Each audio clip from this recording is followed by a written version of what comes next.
please. Turkey or Germany? Both. Both.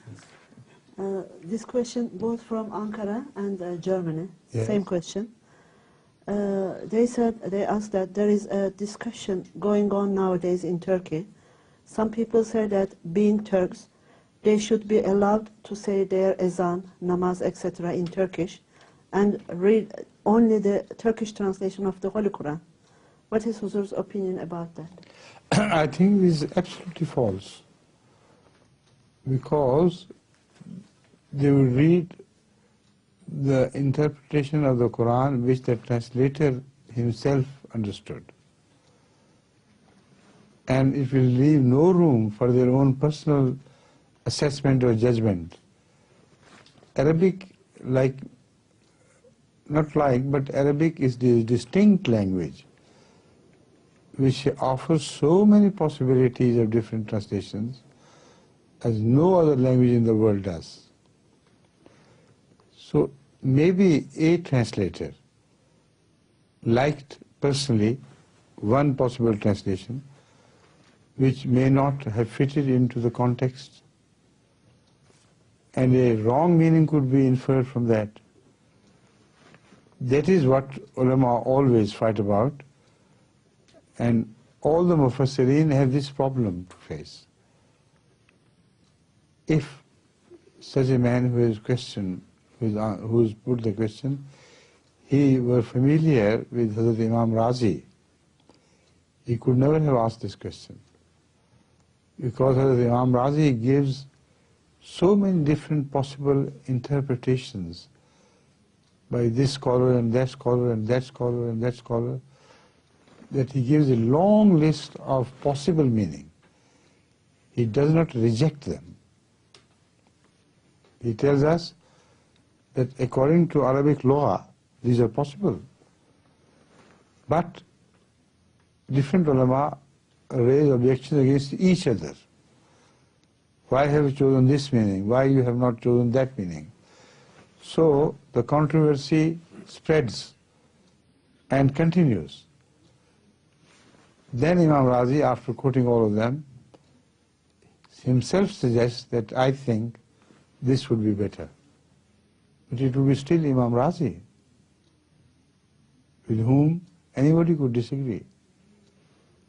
So if you translate the Quran in Turkey, if you do not translate it in a manner that all the possible meaning are introduced in that translation, which will make it a 100,000 pages book, or if not so, they should accept this position.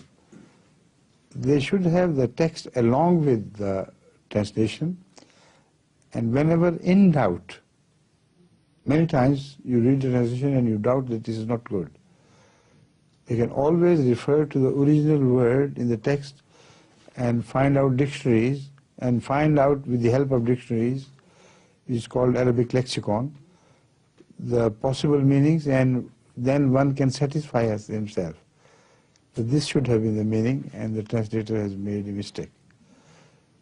So, in namaz also as well, the same is true.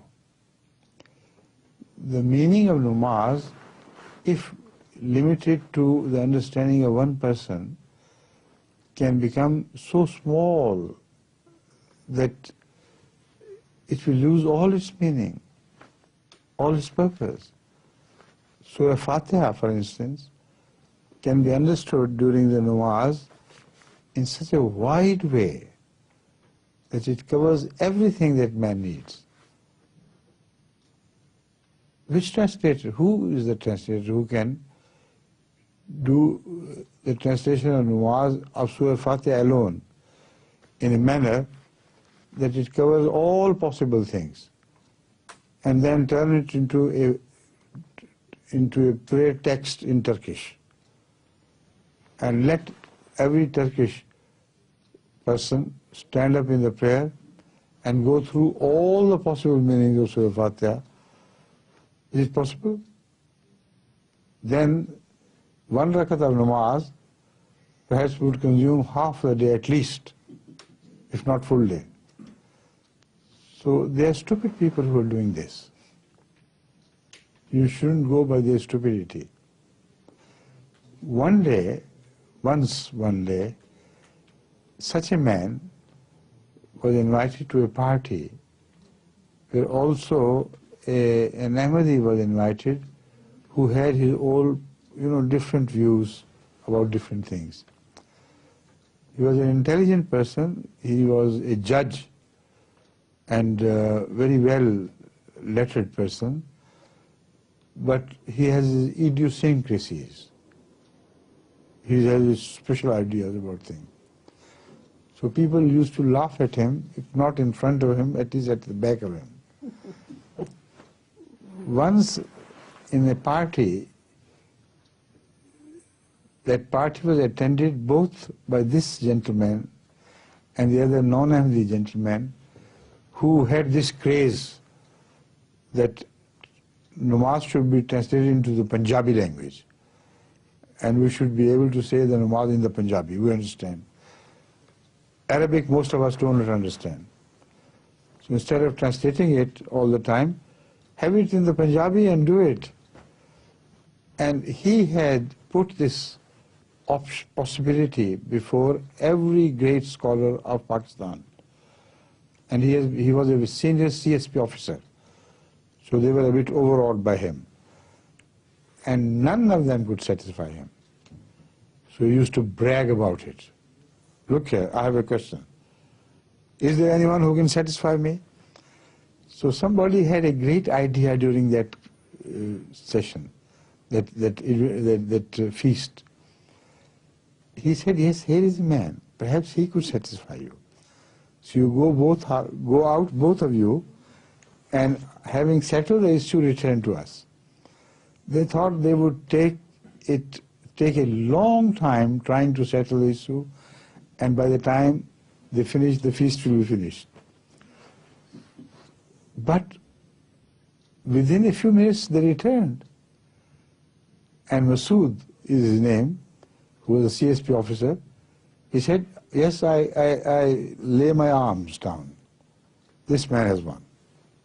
He has convinced me that the namaz must be in Arabic, not in the Punjabi.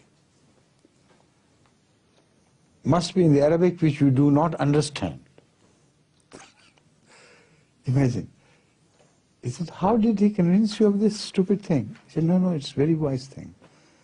He told me that go to Arab-speaking people who understand the namaz and look at them, they do not understand Islam. And they do not practice Islam. So this is the main problem. They understand namaz, and after that they do not want to practice Islam. If you do the same to the Punjabis, they will also have no respect for Islam after that. So better let them say things in Arabic which they do not understand. And who said, yes, this is the argument. So the debate continues about the translation and this and that, and the first answer is true and good answer by me. It must be in Arabic and not in any other language. And with that, I can take permission from you? By the time 3 minutes are over, you... Okay. Assalamu alaikum.